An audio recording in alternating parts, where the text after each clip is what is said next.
Oh yay, another MCU X-Men video.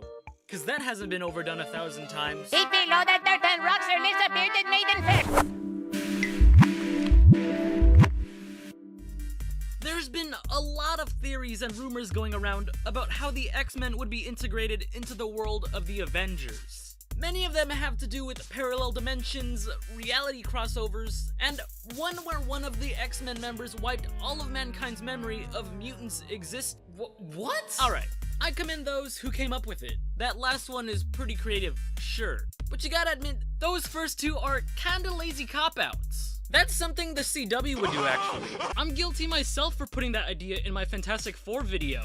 But even then, that was at the bottom of the list. Honestly, just filler. So here are 12 underrated ways the X-Men could join the MCU, without different dimensions or reality warps. Number 1, just do it.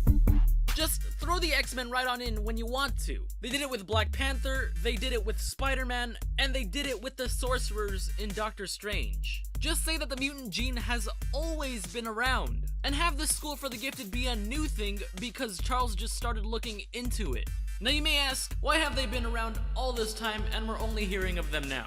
I mean, does it even really matter though? Does everything have to connect down to a T? Marvel introduced Doctor Strange and millions upon millions of sorcerers all around the world in 2016. And they've been around for a long time too. And did you honestly even care? No, you didn't, because they didn't even need to go out of their way to explain why we're only hearing of them now.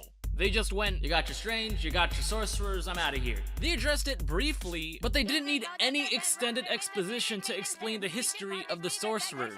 And that's fine. We can kinda imagine that they were always there. You can touch up on it briefly, mention it a few times here and there, but it should not be the main focus of a 2-hour movie. The first X-Men movie should feel like X-Men, the movie, not how the mutants around the world were always here, but not really, the movie. I think they should focus on the X-Men members as a team, and make it have a sort of Hogwarts Harry Potter feel to it. Now that doesn't mean cast 8-year-olds as Cyclops and Jean Grey, but concentrate on the X-Men as a unit, and have us explore the X-Men Academy through their eyes. Here we are in Cyclops and Quicksilver's room. As much as I love Days of Future Past and Logan, the old X-Men movies usually made it feel more like Wolverine and pals than an actual group effort. I mean, I love Wolverine as much as the next person, but isn't there... Come on! There's more to the X-Men than just one guy. I put this one up first because I think this is the one they're most likely to do. They've done this time and time again already with a lot of their characters. It's not the most creative one, but that doesn't mean it's not likely to come true. Number 2, legendary mutants. If you want to establish a fancy backstory, this is a really good one. This one sees the mutants as legends, as in they existed eons ago.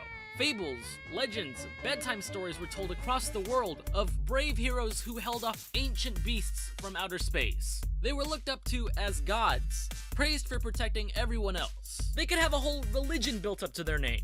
Scientology, mutantology, whatever, you name it. But they all seemingly died off somehow, in a battle between some new species they've never seen before.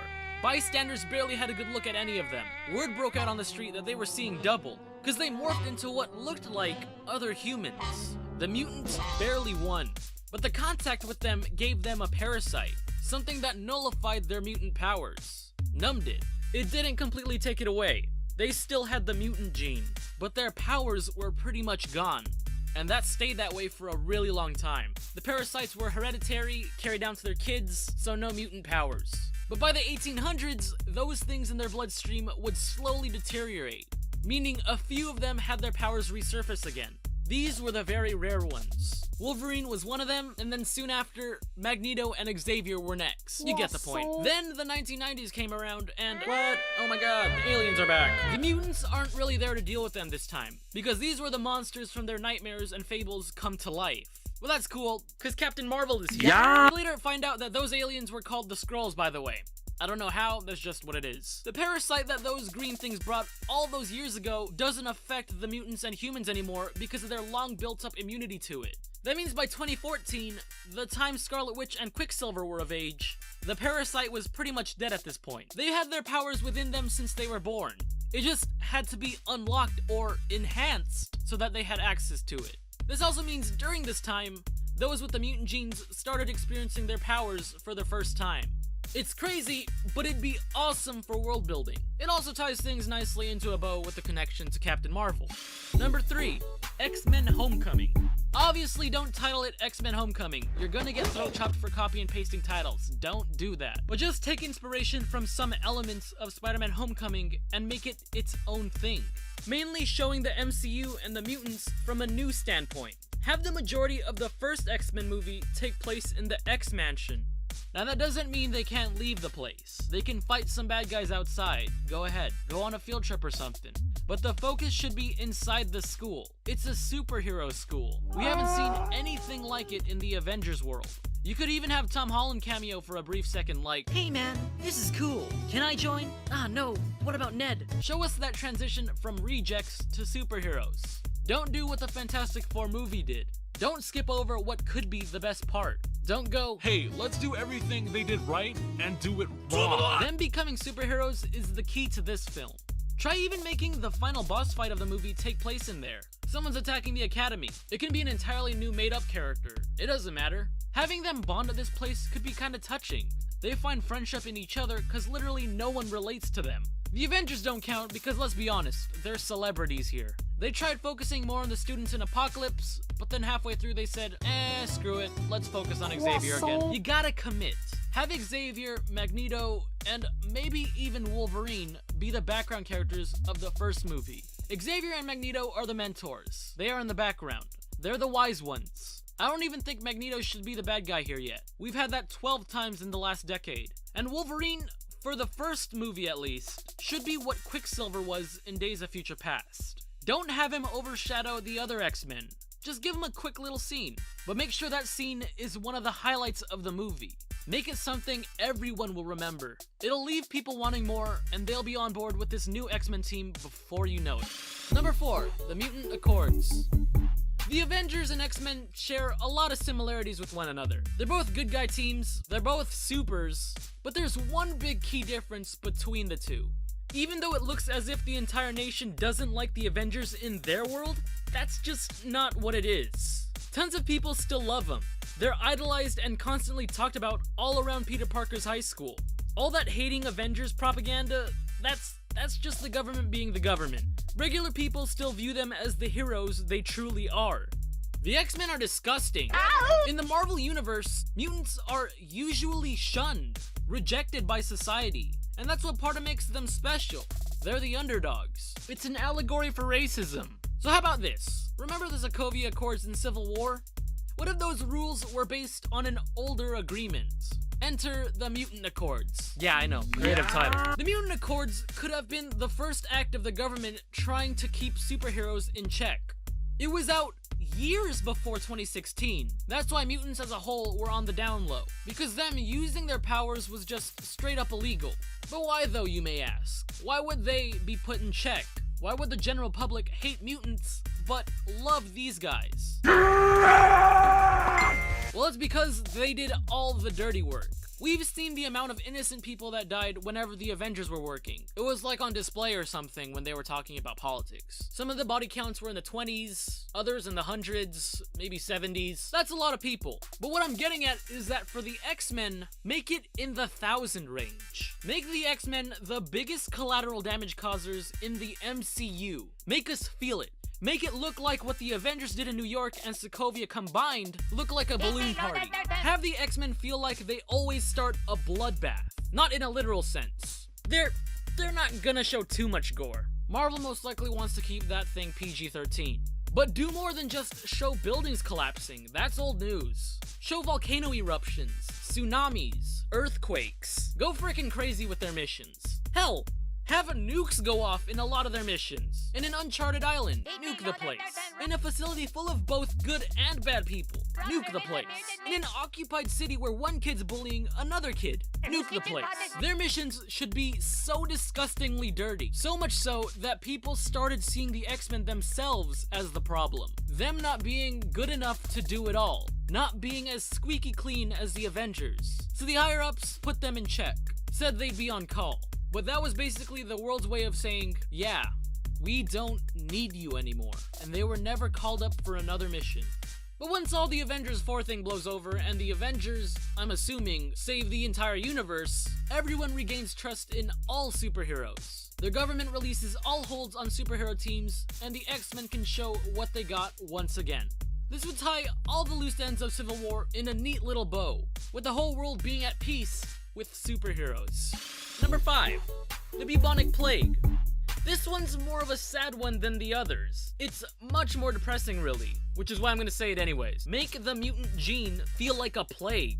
It's sort of similar to the last one with the mutant accords, but there's one big difference. That one made people hate the mutants for what they did. This one makes them hate them for what they are. Tweak their origins a bit. Leave it unknown to where it came from. It doesn't matter when it was created, how it was created, that part doesn't really matter in this case. We can say the X gene was always inside certain people, but the actual physical differences between mutants and regular humans didn't appear until the 1300s, when the Great Plague killed 100 million people from Europe, Africa, and Asia, which was basically half of the population over there.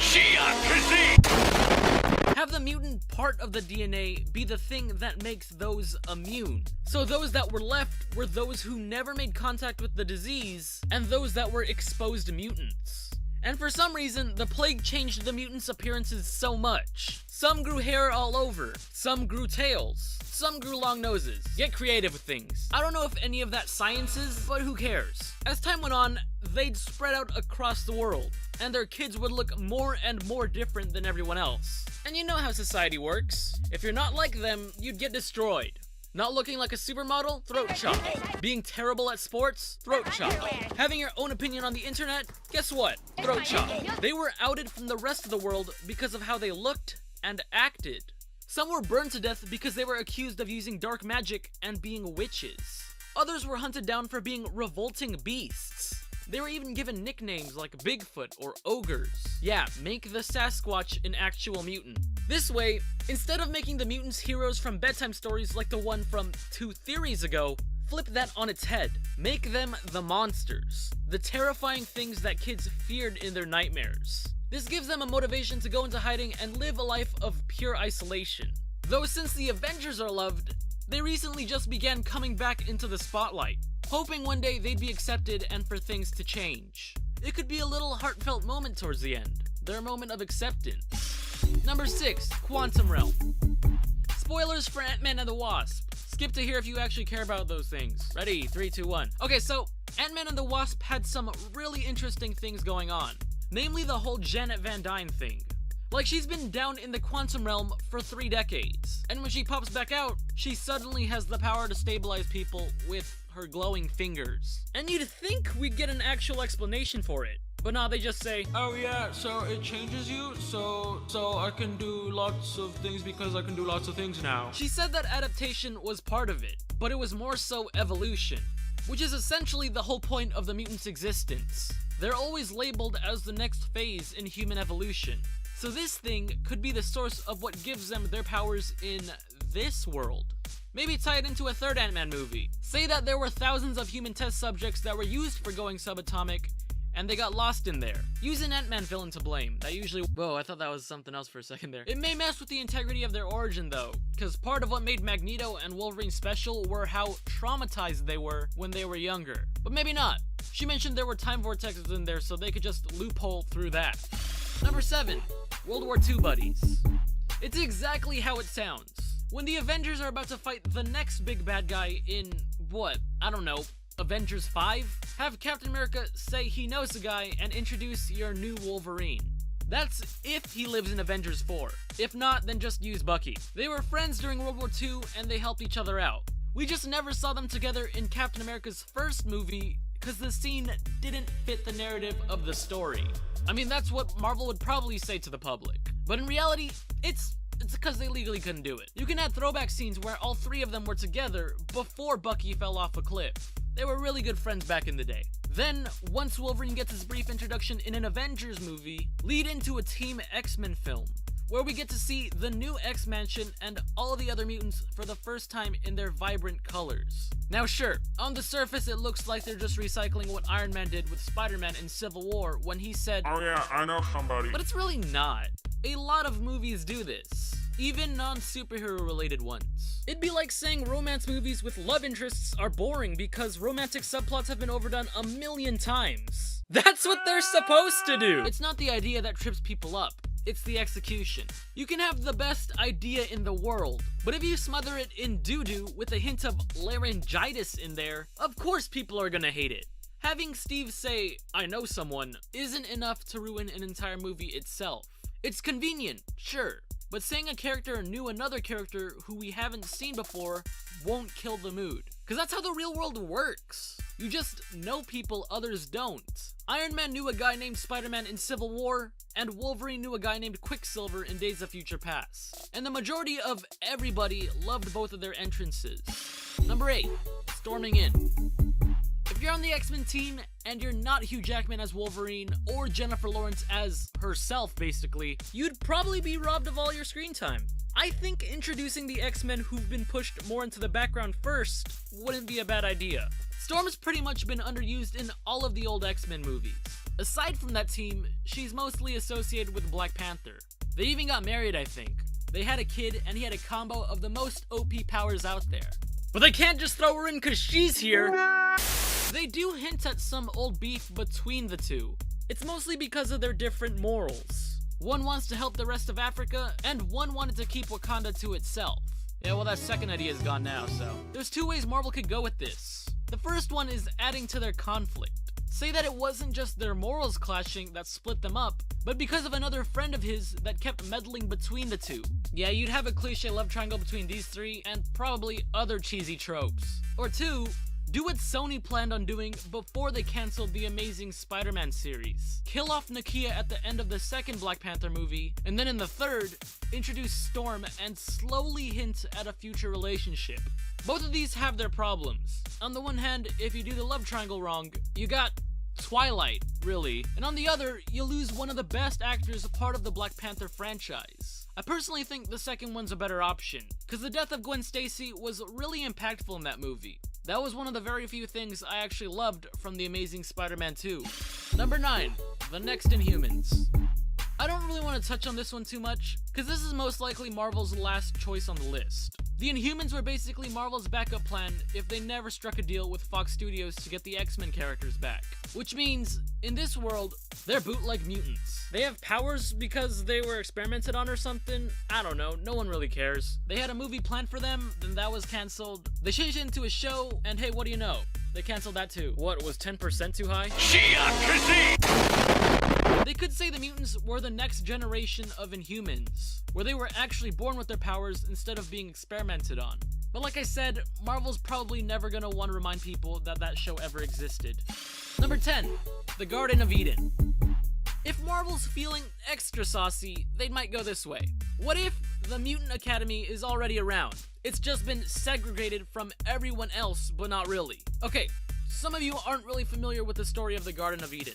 The story is from the Bible. There's two people, Adam and Eve, and the big guy that gave them life was all, Yeah, you can do anything you want here, just don't eat apples from that tree. but humans are stupid. A snaky serpent lies and says, just eat from it. And they eat from that tree, and they get banned from the garden. So all the humans got banned from ever entering the place again. But this is the part where Marvel throws their formula down everyone's throats. Make it so that after they got banned, a new species was given a chance to live in the garden. The mutants. And this time, they don't eat from the tree or get kicked out. This would mean the mutants would live in a place that's hidden off from the rest of the world. Sort of like Wakanda or Themyscira. Whenever a human passed by it, they just see like a random rainforest or something. Mutants have built their own civilization there and everything. But now, here's where things get a little bit tricky. The original Garden of Eden from the Bible was supposedly in Mesopotamia, which is basically Iraq today. And the X-Mansion, which in this theory is in the garden, is supposed to be in New York. And it's not like they're walking distance from each other either. This kind of change has been done before though. It isn't too far-fetched to think Marvel would do something like this. If you rewatch Black Panther, Klaus says Wakanda was the real-life El Dorado, a place where people went in search for gold and riches. But in the real world, where we live in, the El Dorado told in stories and legends was supposed to be in South America, not Africa. But Marvel said, screw it, and they did it anyways. They could do the same thing with this. But still, of all places, New York is kind of a strange place to pick. It wasn't up until a few hundred years ago when some of the mutants were thrown out by other mutants for doing something bad. I don't know what they did, they just get thrown out somehow because they have to. Then, generations later, you have Wolverine growing up all isolated, Magneto having one of the worst childhoods ever, and the rest is history. I personally like this one because of how it cements the idea that mutants have been around just as long as humans, and how it grounds the whole background of them into existence. Number 11, Upgrade. There's a scene in Iron Man 3 where Guy Pearce, as Guy Pearce, is showing Pepper parts of the human brain that he says is destined to be upgraded. It's actually a literal physical gaping hole. Yeah, who would have thunk? And the fiery extremis stuff was what was supposed to be that thing that filled that spot, so that Guy Pearce could make his own super soldiers. But what if mutants have that part of them sealed up? That's where the X gene could be located. Some of his failed test subjects could have failed because there was just no room for that inside of them.